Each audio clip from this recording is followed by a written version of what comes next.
Bonsoir à tous, un nouveau numéro de C'est de la balle dédié au handisport et au chat, le club handisport troyen. Bonsoir Seb. Bonsoir Damien. C'est pas beau de se moquer. Gros plan ce soir sur le baby-foot handi.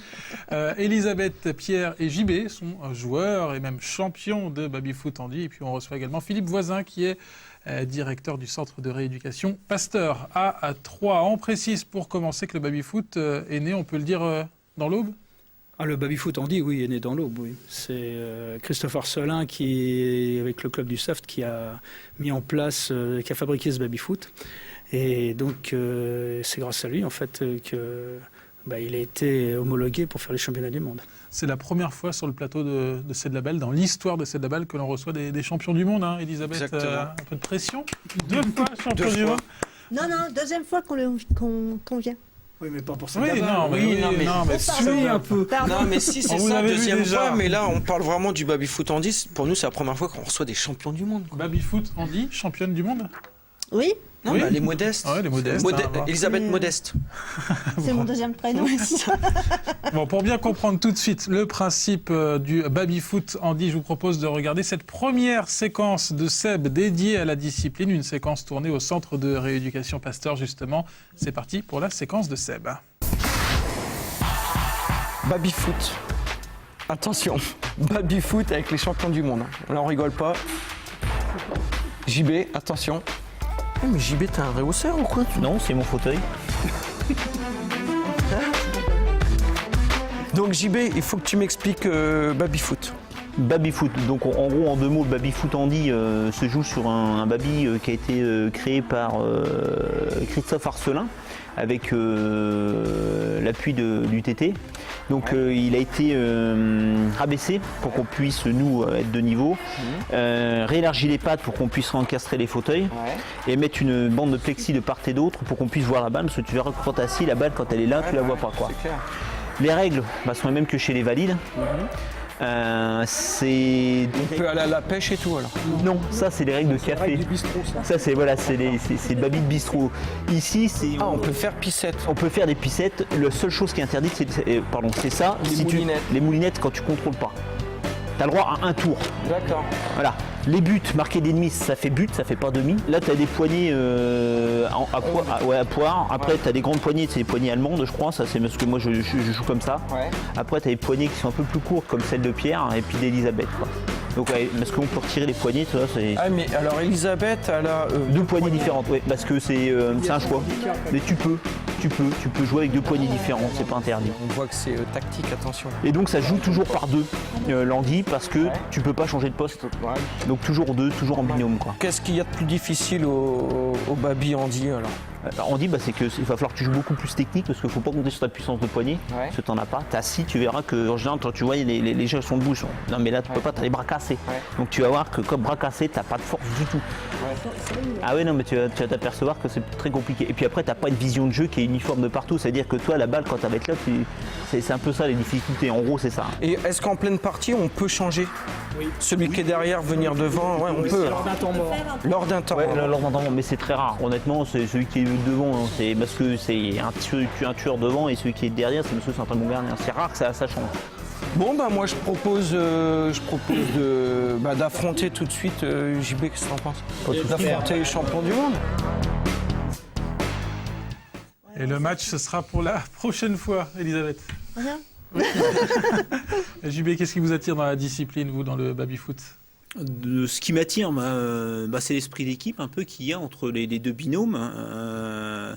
Et un peu la technicité, parce qu'il ne faut pas croire, hein, il y a beaucoup de technique là-dedans, et c'est vrai que, et puis l'esprit qu'il y a entre nous, quoi. Je veux dire, c'est un peu tout ça qui fait que ça m'a plu, quoi. Pierre, un mot sur cette discipline, qu'est-ce qui vous attire? On vous a vu donc avec Elisabeth déjà pour le basket fauteuil, mais là c'est une autre discipline. Tout à fait. Alors, on est, j'irais, multisport. Hein. C'est déjà, il y a deux aspects. Il y a le premier aspect, c'est qu'on aime pratiquer. Donc dès qu'il y a un enjeu sportif, on répond toujours présent. Et Dieu sait si là, avec le baby-foot, il y avait un enjeu sportif, puisqu'on était les seuls pratiquants, pratiquement en France, au baby-foot handicapé. Donc c'était l'enjeu, nous emmenait directement au haut niveau. Et puis, il y a l'aspect qu'il faut développer du sport avec les handicapés. C'est très important, quelle que soit la discipline. Et ça, c'est une discipline qui est intéressante parce que, d'abord, on peut jouer avec des personnes en fauteuil. Ensuite, on peut développer tous les mouvements de main. Et c'est un peu pour ça qu'on a voulu mettre ce baby-foot au centre de rééducation parce que, il y a tous les gens qui ont des problèmes de main, ça leur permet de retrouver la mobilité. C'est important. Justement, Philippe Voisin, ce baby-foot, il est utile pour vos patients aussi ? Ah oui, nous on a été d'emblée attirés par cet instrument. Et bon, on a une relation historique avec l'association Le Chat et donc on héberge cette association qui profite de nos locaux en plein centre-ville chaque semaine. Et donc quand la proposition a été faite d'installer ce baby-foot dans l'établissement, ça a été un oui franc et massif.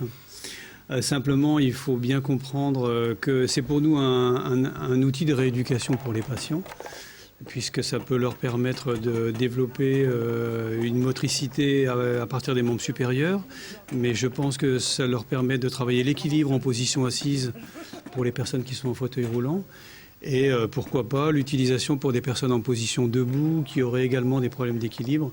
Là, il y a vraiment un intérêt pour nous à avoir cet instrument dans notre grand gymnase. Et tous les patients du Centre Pasteur passent par le baby-foot ou alors c'est un choix ? Non, c'est un choix. Il y a des indications, évidemment. Il faut, à chaque instrument d'activité physique adaptée, il y a des indications et des contre-indications. L'autre avantage qu'on trouvait à avoir ce baby-foot, c'est que nous, on est un trait d'union entre la rééducation en hospitalisation et puis la sortie du patient.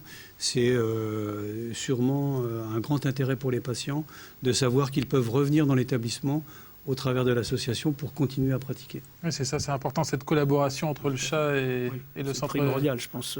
Pour le développement du handisport, c'est primordial aujourd'hui. Ça développe aussi d'autres... alors on a parlé des membres supérieurs, mais ça développe aussi peut-être un petit peu la rotation ou l'acuité visuelle. Enfin voilà, on est toujours alerte. Ça permet de rester aussi alerte. Non, Elisabeth ? Oui.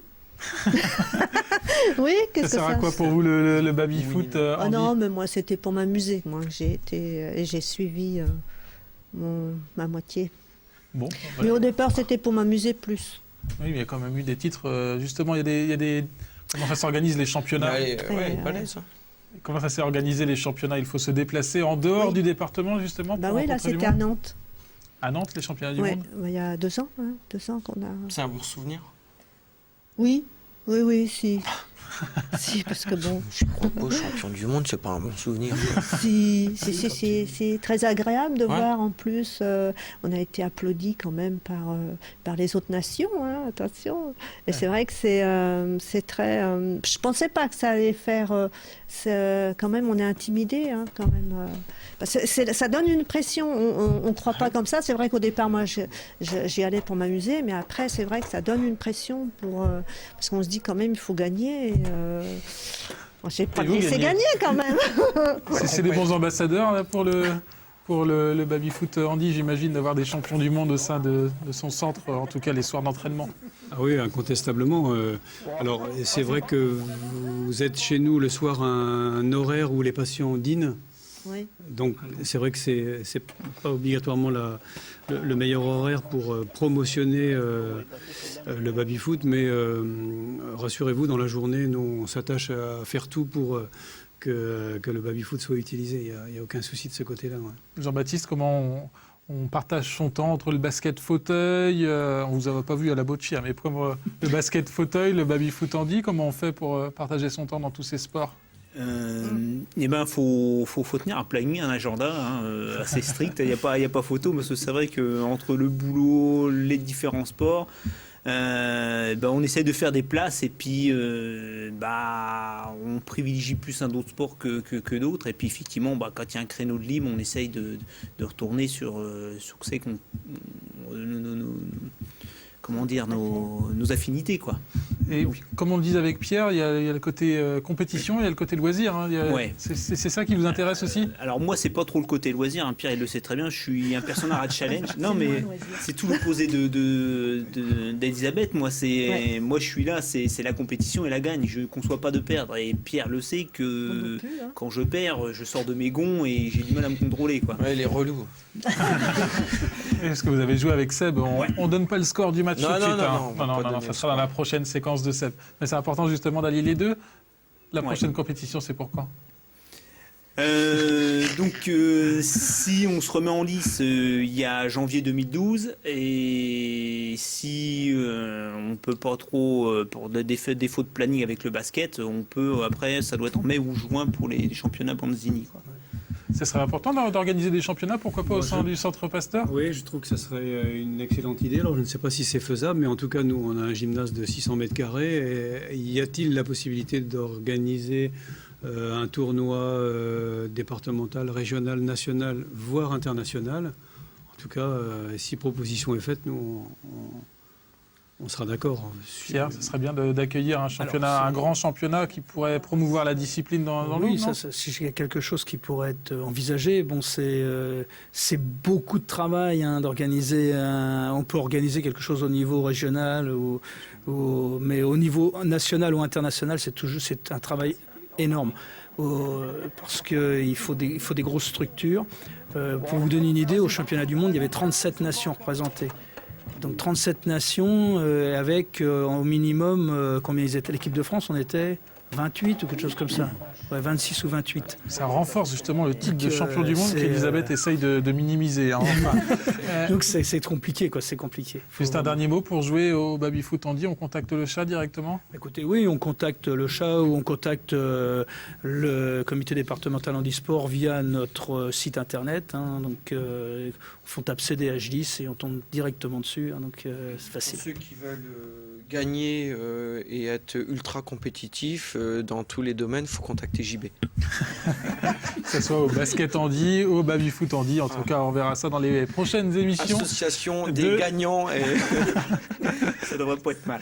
Bon, merci en tout cas à tous les quatre d'être venus sur le plateau de C'est de la balle. On se retrouve l'année prochaine maintenant pour une nouvelle émission avec le chat. Merci Seb. La semaine prochaine, bowling au programme de C'est de la balle. Belle soirée à tous sur Canal 32. À très bientôt.